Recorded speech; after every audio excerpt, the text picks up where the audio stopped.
Hey everyone, how's it going? My name's John Busby, CMO of Centerfield. The title of our LinkedIn Live presentation today is Defending Your Brand in Google Auction. And so let me introduce you to the panelists. I'm just the MC today. The real experts are Abby, Esther, and Donna, who collectively have spent more than $1 billion in SEM campaigns for many of the world's top brands. So Abby, can you go ahead and introduce yourself, please? Absolutely.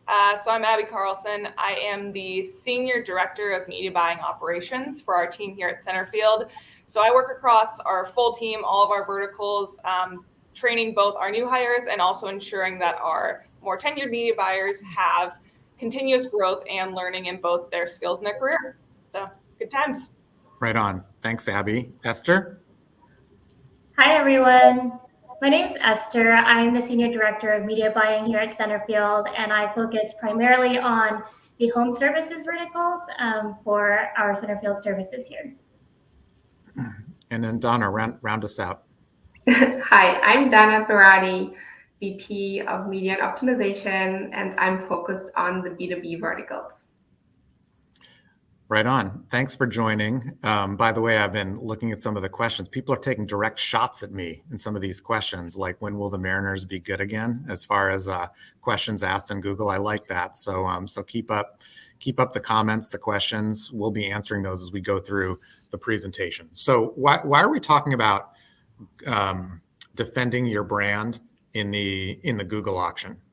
So I guess everybody has gone through this as a brand marketer. So my role at Centerfield as CMO is being responsible for the Centerfield brand. And so if you have a job like mine, you've often wondered what happens when you search for your own company name. Like we have an example here. My last name's Busby. We came up with a fictional brand here, Busby CRM.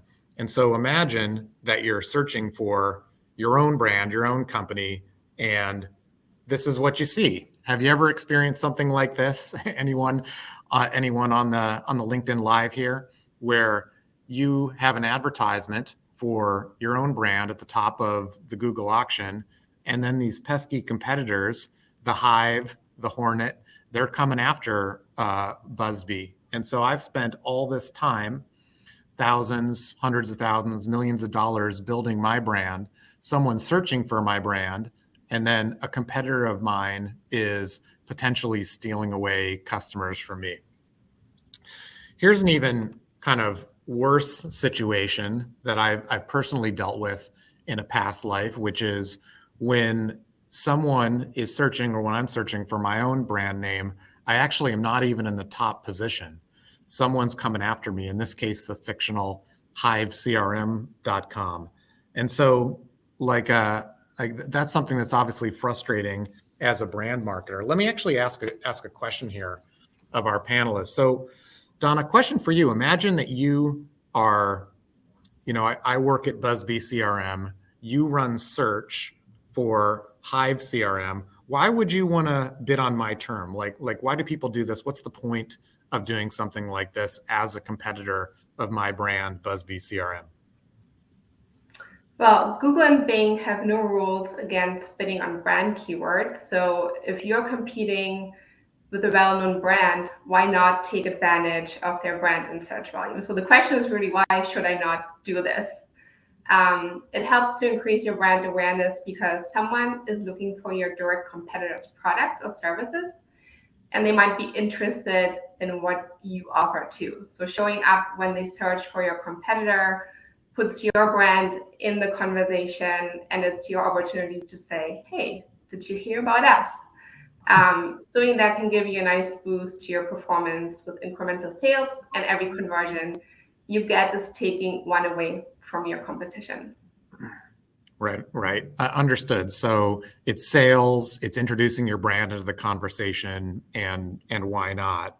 So Esther, imagine you're in the other side. You're a fierce competitor of Donna. We work together at Busby CRM. What does this do to your cost at Busby CRM when Donna's bidding against you in the auction? How's this impacting your strategy? Sure, that's a really good question. So if you think about Google, it's pretty simple. Google's algorithm is based on an auction, and that's based on supply and demand. So the more URLs or competitors there are in the auction, the higher the costs will be.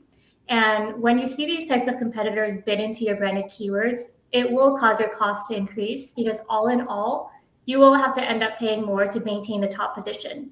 Additionally, this is a point we'll dive into a bit later, but competitors need to have much higher bids in place to get onto the top of page results for your keywords because their quality score is probably not as high, their landing page is not as relevant.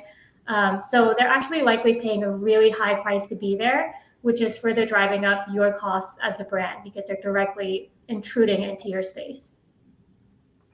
Yeah, one of the things that I think I've heard from you all is that the majority of brands that don't even know competitors are stealing their customers on Google search. Maybe steal's too strong of a word, but competing for your prospects and customers on Google. So we went through a couple of scenarios here. Here's sort of what we see as kind of the ideal scenario. So imagine if these were the results, meaning that when I searched for Busby CRM, I had a branded ad right at the top that provided my brand and value proposition, gave options for new customers and existing customers, touted the fact that I was voted best CRM of 2023, et cetera. And then there was also a position 2 ad for my brand that's more of a direct response ad and provides some opportunity for a prospect to interact right away. I know that as a brand marketer, I think about my past life and the situation that I was in, this would have been ideal for me. So I kind of want to shift gears and ask a little bit, like it begs the question of how big of a deal really is this?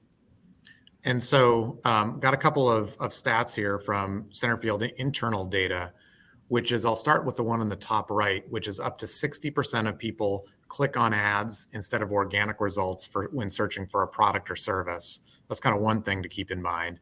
And then also you can see what we see as the distribution of clicks based on the position of the ad. Now, this isn't going to be true for every single advertiser or every single brand. This is kind of a blending of results, but it shows that below position 1, there's still material numbers of clicks going on. So let me ask, Esther, let me ask you another question. In your mind, what's the importance of a second position, the one that the fictional Hive customer engagement tool currently occupies? Sure. Yeah, I think the example that you have up is a perfect way to show how a second position really just helps protect your brand name and really regain the clicks that you may have lost from competitor ads showing under your ads or maybe even above your ads, right? So what you're doing is you're really reducing the real estate on the search engine results page to protect your brand from competitors who may be bidding onto your keywords to steal your customers with messaging like switch to us or pick the better alternative. And really with the second URL, you can also fully control the message that you're sending to the customer and really keep the customers focused on what you as the actual brand have to offer. And it really just reduces the noise that distracts people away from your brand. Yeah, so we've kind of talked about the importance here. Abby, what would you say is the goal of a second position? I think for almost everyone, the goal is always to increase your overall sales volume. And we have seen that adding a second position in there for a lot of the reasons that Esther just mentioned does drive incremental sales. It's not a matter of it just switching from sales from the position 1 ad, go to the position 2 ad or vice versa. So having that second ad in there, the goal for us is both drive incremental sales as well as keep an eye on costs, because that's also top of mind for pretty much everyone in this paid search space. I don't think many of us have just totally unlimited budgets here. So by having a strong second position in there, you're driving down competitors' lower off the page or off the page completely, you're keeping that position 1 ad in a really strong space to drive as many sales as they possibly can. And again, we're just adding incremental sales so that the total pie here is growing from having that second ad in there.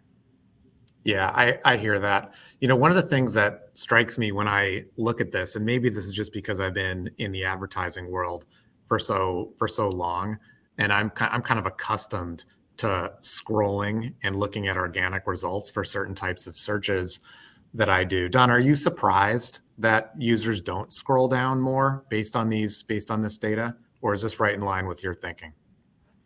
No, I'm not surprised at all by this. Some users obviously do scroll down. There are some people who never click on ads. I used to be one of those. But typically, users want instant gratification, and Google's ranking algorithm for paid and organic is constantly improving to make search results even more relevant. And people usually find what they're looking for by clicking any of the first few results. Ads really have become so strong and much more relevant that there often is just no need to even go scroll beyond those first listings. Yeah, I like what you said about instant gratification, but relevance even makes more sense to me because advertisements often have an incentive, something that is really a benefit to clicking on, good for users, good for the brand, et cetera. When we were prepping for this, we came up with a question that I really wanted to ask, which is how are ads different and how have they evolved over the last couple of years? We were thinking back to as I was doing these trivia questions about when AdWords was introduced, where the ads even were. If anybody remembers, most searches happened on desktop, maybe all of them, and the ads were down the right-hand side. I don't know if anyone remembers that. I mean, maybe there was one at the top and then the rest were at the bottom. But how are ads different now? How are they changing?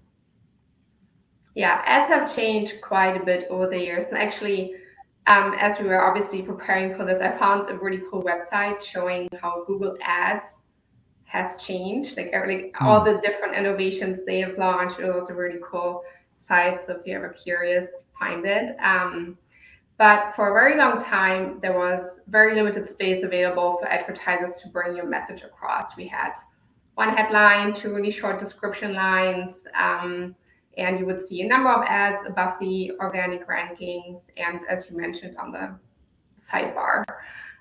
When mobile started taking over in 2016, a lot of changes were introduced by Google. The sidebar was completely removed. It was a big shock for most advertisers at that time. And text limits increased for the first time in history for the ads, really doubling the size of ads as we knew them. And since then, there have been several more changes, and ads are taking up much more real estate on the search results pages. On mobile, for example, if you now Google something, it's often just the position 1 ad who takes up the entire screen. Like, you really have to scroll to even get to the second ad, and not even mentioning the organic results. On desktop, it's very similar, where it's often no organic results above the fold. So it's become more and more critical to have a strong paid search presence for brands. Yeah, absolutely. That's true. And I like that you bring up mobile. I actually want to shift to that. Let me do that now. And so I thought it would be good to talk through when you're thinking about introducing a second advertisement into the landscape, like what can you do? What can't you do? I mean, maybe we can focus on the right-hand side first. And Abby, you're really the expert here, but I imagine the ads on the right-hand side wouldn't even be approved by Google. Am I right about that? Absolutely. Yeah, I think if you don't have a lot of previous experience with adding a position to URL, the image in your mind is something like the right-hand side, which then makes people kind of ask, oh, why do we need this? But if you really look at that, that wouldn't get through Google approval processes at all. For starters, it's using the same URL, which wouldn't even be able to serve.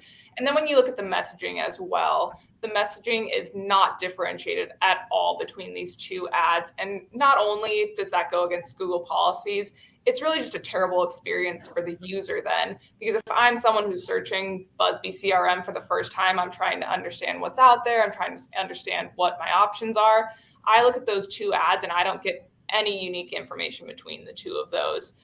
Whereas if you look at a better example on the right-hand side, not only are they different URLs, they're completely different messaging appealing to different audiences. So if I'm someone who's coming in for the first time, I see, okay, new customer promotion.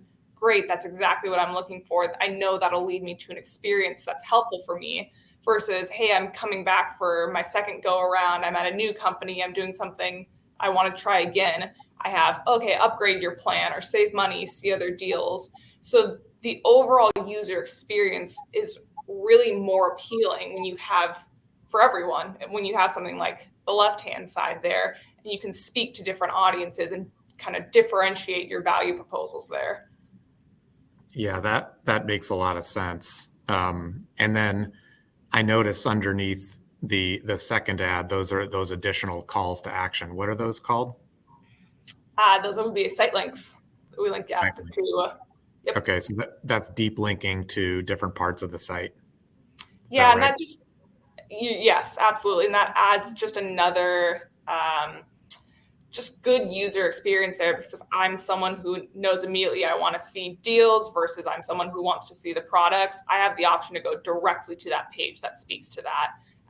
So overall increasing user engagement, and at the end of the day, that increases sales for everyone. Got it. Okay, so that's the key. Different campaigns that are good for different types of users, and always keeping the user in mind when introducing a second advertisement. You know, it's not just the ad, though. I understand it to also be the landing page or digital experience or landing experience. You know, I remember we were talking about history here. It might have been early 2000s at some point that Google introduced the concept of a quality score, which I recall meaning that the landing page had to be substantially similar to the advertisement in terms of keywords and stuff like that. I can't remember if it was automated review or human review, but it was an important new concept about relevance. And I think what we're looking at right here is a perfectly fine landing page for Busby CRM, thinking back to that ad at the top, you know, having options to contact the customer, various links to go through. It kind of seems like a good landing page for CTA. But if you have a second position, you need to do something fairly different. And so here's what a P2 landing page might look like. And there are some things on the left-hand side, like a distinct user experience, best promotion, et cetera. Question for you, Esther. How do you think about distinct landing pages, you know, when you're setting up different campaigns, and how does your landing page experience play into having an effective position 1 and position 2 strategy? Sure. So both of your position 1 and position 2 landing pages can really strategically be optimized to drive the incremental sales that you're looking for with a position 2 URL. For example, your position 1 landing page can be optimized for general audiences who are looking to maybe learn more about your brand, right? Your landing page may speak to all of your products and services that are available to them. Whereas maybe your position 2 landing page is optimized for specific deals or promotions that are ongoing and are currently a focus for your company. So let's take a cable company, for example.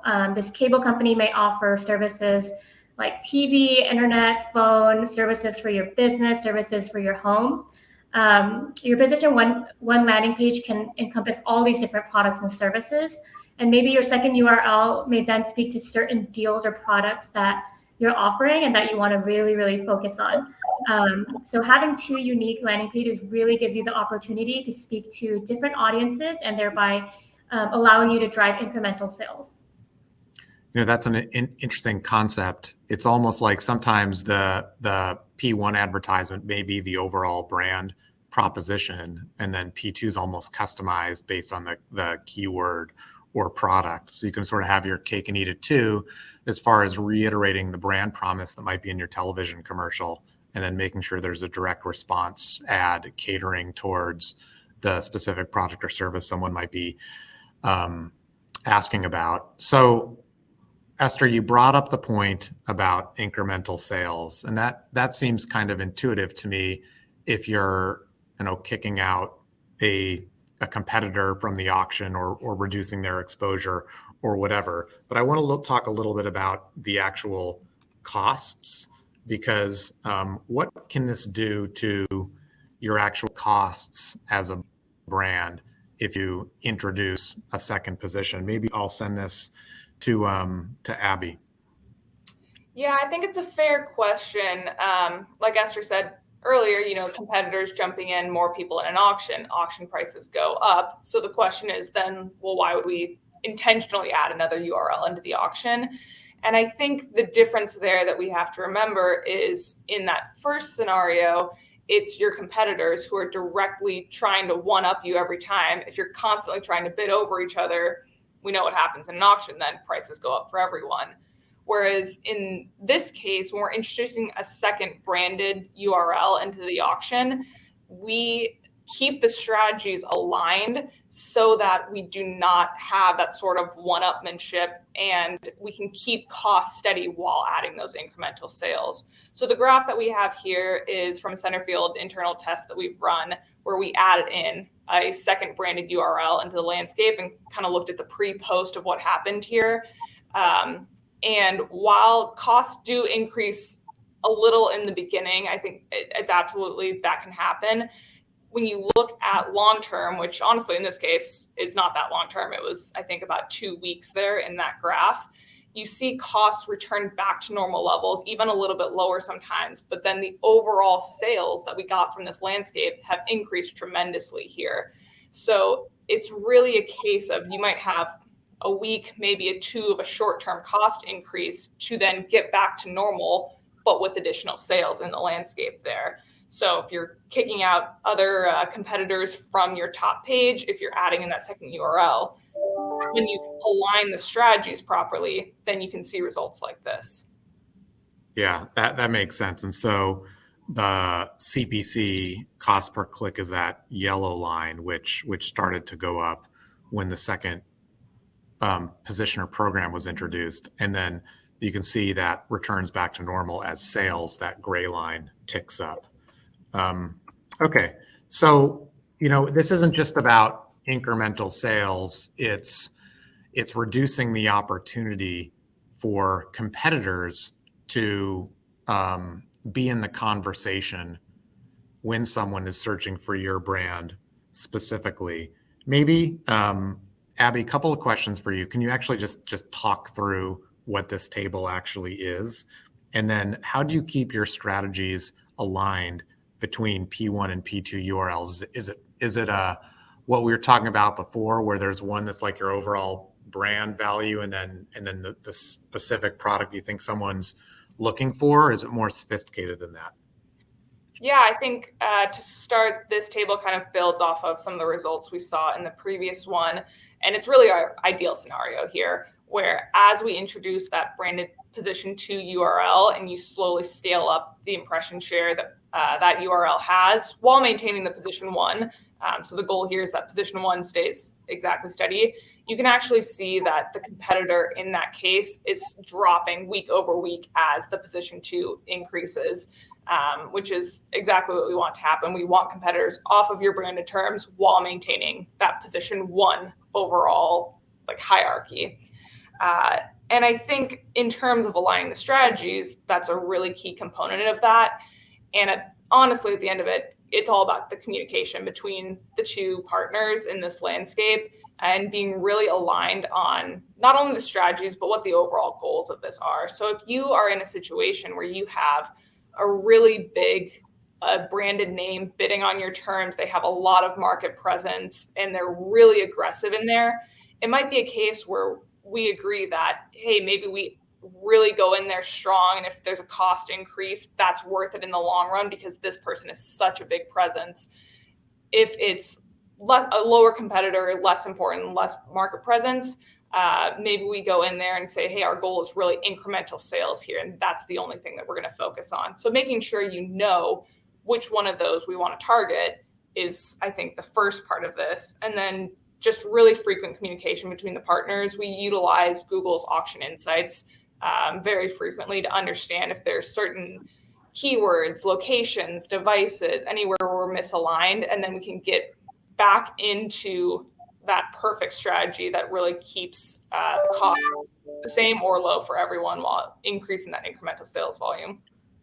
So we've used the term incremental a lot. Esther, let me ask you the question. How do you actually test for this? Is there a way to test for sales being incremental?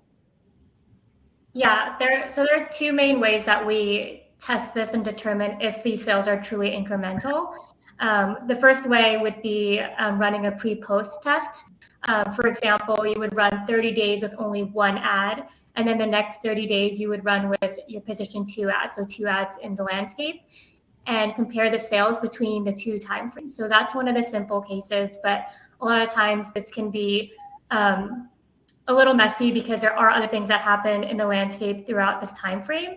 So another way that we accurately determine if sales are truly incremental is by doing an A/B test based on different geos. So for example, you would pick 2 locations that have similar clicks, impressions, sales volume, and competitive landscape to start. In one of these geos, you would only run 1 ad, and in the other geo, you would run 2 ads and see if there is a lift from running the 2 ads in the second geo. It's important to remember that it may take a couple weeks for the competitors to retreat, like we see in this chart here. But you will notice that as we push these competitors out, the sales do increase incrementally as a result. Okay, got it.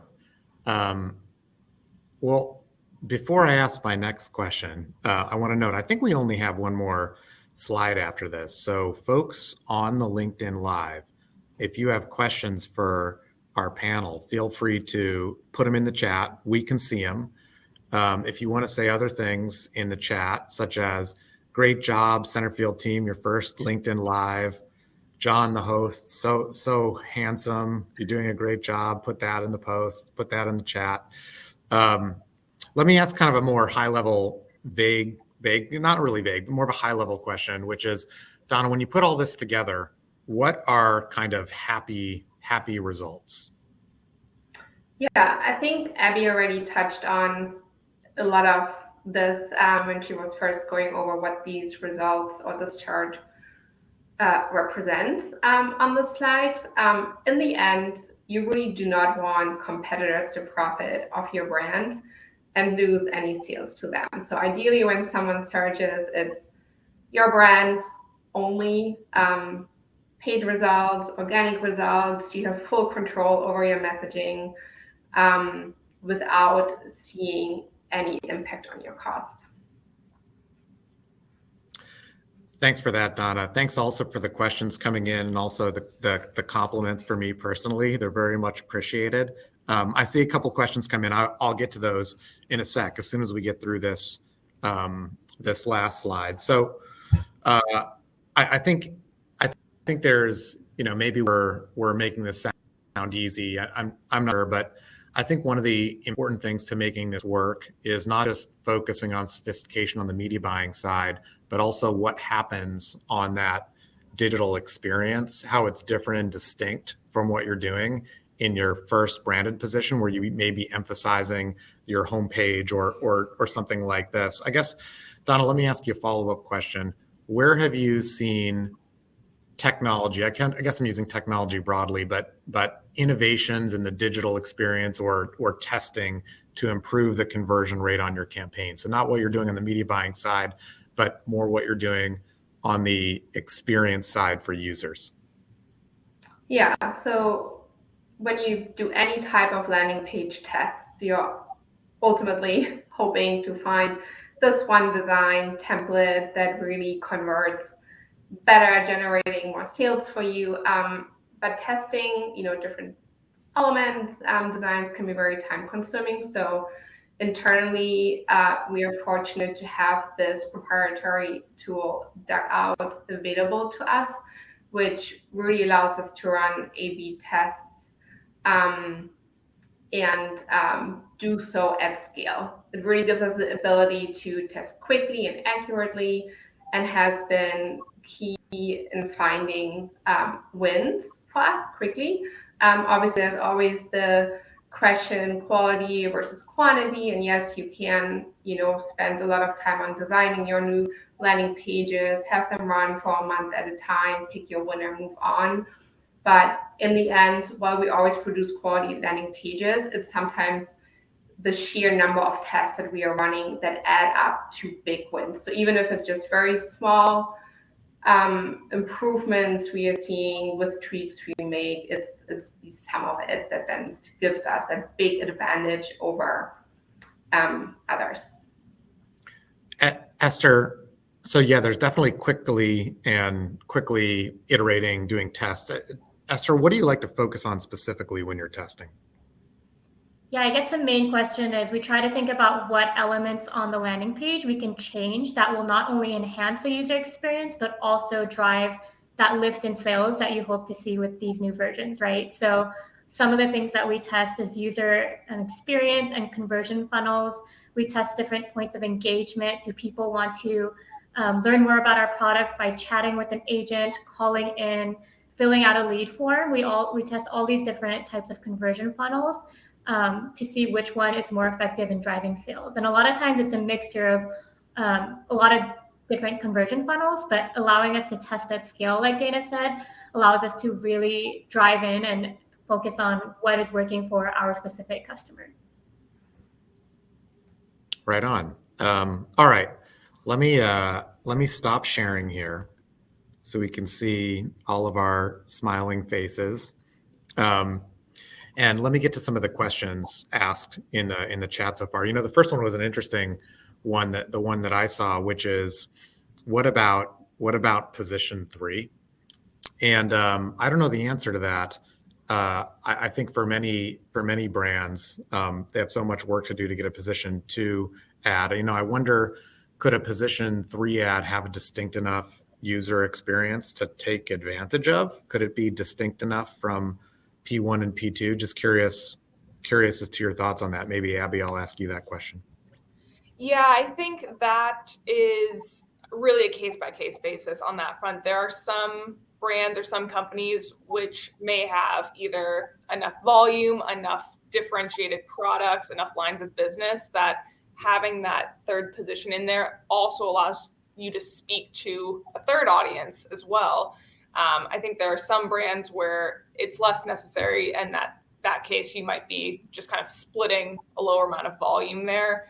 And of course, as we've talked about, it depends on the competitors too. If you are in a landscape where you really only have one major competitor, maybe you only need one additional ad to drive them out. If it's a big playing field, you got a lot of players in there, maybe you need that additional ad. So I think a position 3 is really a case-by-case basis on each specific brand that you have out there. Okay. Yeah, that makes sense. I get it. Is there kind of like a minimum criteria for one to forget about P3, maybe just focus on P2? Is there a minimum criteria for starting this out? Like, how big of a brand do you need to be? When do you need to start thinking about this sort of thing? Donna, let me ask you that question. Yeah, that's a really good question. So since it's paid search, of course, you need some type of brand presence and awareness already, because we cannot generate the search demand for you. So if no one is searching for your brand, that obviously would not be as important to you to think about these types of tactics. But if you do have a lot of competition and possibly even poor organic rankings that are not supporting your paid search presence already, then it's certainly something you should think about. Okay. And then, if you run search in-house, let's say, like we've been talking about with this Busby CRM example, and then you want to work with another company, an agency, to do this second position, what do you need to provide them in order to make that work? like logistic? I guess my question is logistics in nature. Maybe Abby, could I ask you that question? Yeah, I mean, we're easy, John. At the end of the day, you give us the green light, we'll make it work. No questions asked here. But no, I think there are a few administrative things that we would need. Basic things to start with, just getting us trademark approval so that we can use your brand name in the ad copy, giving us your style guidelines so that we can ensure our landing pages fit within your overall brand. I think really the big part is the strategies and goals. What do you want out of this? What are we trying to achieve so that we can then make sure our strategy aligns with that? But a few of those like fairly quick administrative things and then just some open communication. And I think it's not that hard of a setup really on our side. Okay. Esther, question for you. Google, I know, is leaning more into automated bidding. Does this concept still work with automated bidding? Sure. Yeah, I think our biggest hurdle in really trying to make position 2 effective with automated bid strategies is determining how we can get our P2 URL to really stay in that position 2 and letting our P1 really be the brand voice. We've actually found several different ways, even with automated bid strategies, different toggles, different settings on the bid strategies, such as maximum bid caps or similar restrictions we can put in place to ensure that the landscape is stabilized and the position 1 and position 2 URLs are in their respective positions. So there are ways around that, even with automated bid strategies. Right on.